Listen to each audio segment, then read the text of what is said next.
Hey, it's King BK. So I did my preview breakdown, and I got a lot of feedback from you about awesome twists and things for the next episode. I also got a lot of opinions about this episode. Now, the overwhelming theme of what you guys were saying was this episode was very disappointing. It had high potential and it fell short, and that's exactly how I feel.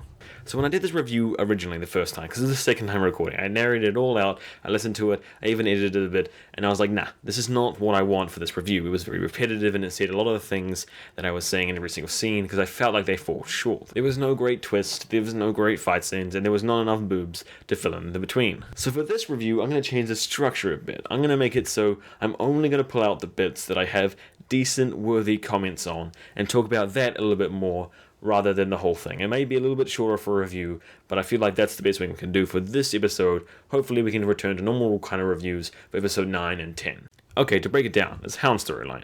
Okay, so we expected a very storyline-based, exhilarating, interesting thing about the Hound. They brought him back for a reason, for a purpose, for a message, to help these storylines, to help these characters. No, that's not happening. We're giving us like a Bronn, sideline, experimental, kind of almost sub-series. Like, I feel like they took the Hound seeds, they added a few more extra characters we never heard about, and they could almost make a spin-off series just around the Hound and other people he meets in the Riverlands and stuff. That feels like that's what we could be getting from this. Like, it could be a spin-off series to Game of Thrones if we expand the footage they gave us.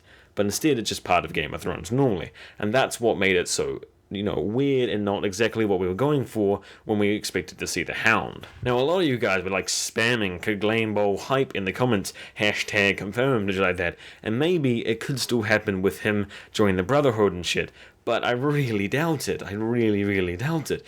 And so it feels like we're getting this side story that no one was expecting. Like, I like it, that's cool, but it doesn't really suit everything else they've been giving us. Pretty much to sum it up, I want HBO to give me a side spin-off series of Game of Thrones about the Hound and him as Vidges in the Riverlands. Like, come on, HBO, you know you want to. I'm giving you free money in the bank. You can take the idea, completely yours. Just give me that series.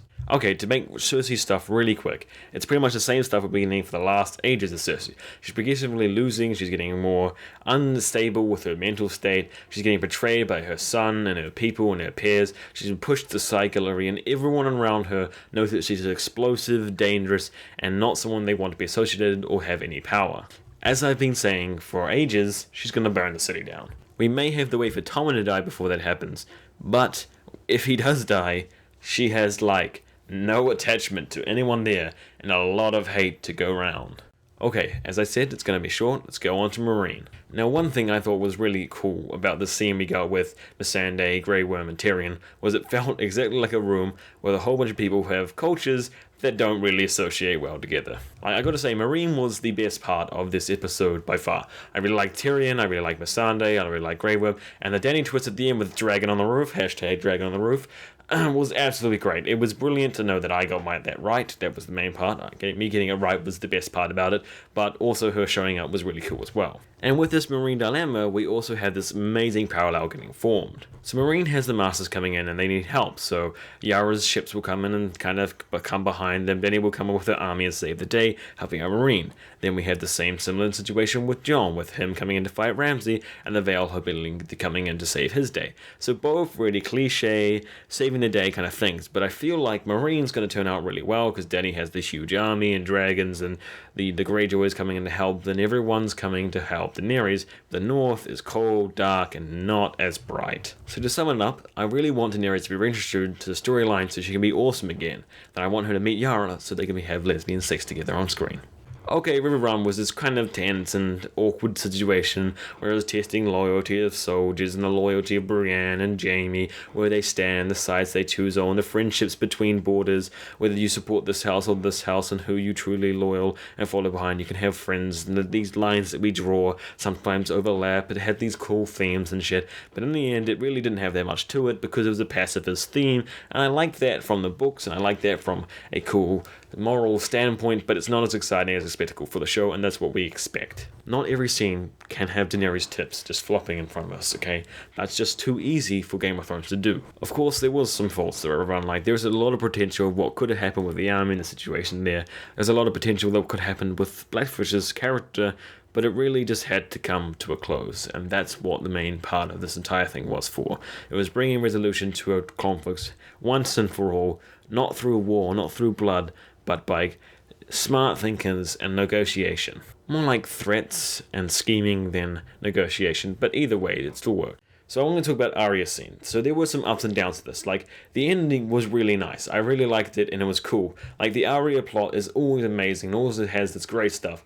But what a potential can be, and what they gave us, like, what they gave us was great, right? I liked it. But what we could have given us was fucking mind-blowing. Like Arya kind of tricking the waif into finding her in that one place that she was, bringing out the sword, her acting more injured than she really was. We might get an explanation later on, or maybe not, about how she was less injured than she pretended. Maybe it was the tomatoes that she rolled down the stairs and the fruit and stuff like that that made her look more injured than she was, reopening the wound, which it really wasn't reopening her wound. It was something along those lines. And I kind of tricked the waif into following her there, and then thinking that she was weaker than she was. Then she cuts the candle, it goes out, and then they fight, and she wins. And then she puts the face of the waif in the hall, because her face had to be added to the hall. So whatever you thought happened to make her win, or whatever situation, or whatever kind of subtle things you saw in the episode, it's regardless. The way they wrapped it up was really nice, because we get back Arya, and the entire time we've been knowing that she's never becoming no one. She's always been Arya Stark. She's never stopped being Arya Stark. She's trained and got some skills, things like that. But in the end, she developed from the situation, and now she's heading back to Westeros with skills, experience, and knowledge. And hopefully, she can be the Arya that we all want her to be. So what do you guys think? So I didn't like a lot of stuff in this episode, and it was kind of a shortfall of what it could have been. But I still came out of it with a positive experience. Like, it's Game of Thrones, in the end. Like, any rating you can give something from Game of Thrones, even if you didn't like it or not, is still brilliant. Apart from the Sand Snakes, there is general TV that is way better than Sand Snakes. Like, anything but the Sand Snakes in Game of Thrones is always going to be better, whether you like it or not, than other TV programs and stuff we've got in the past. Because it's kind of Game of Thrones level. So what do you guys think? What is your opinions about Game of Thrones, the next episodes we're going to be having forward? Are you excited? Are you not? Do you have worries? Do you have anything I've said in this video that you disagree with? Because tell me in the comment section below, and we can both learn from discussion. Also, just subscribe to the channel. There's no way you got through this rambly, unstructured piece of shit and not like me enough to subscribe. Please, come on.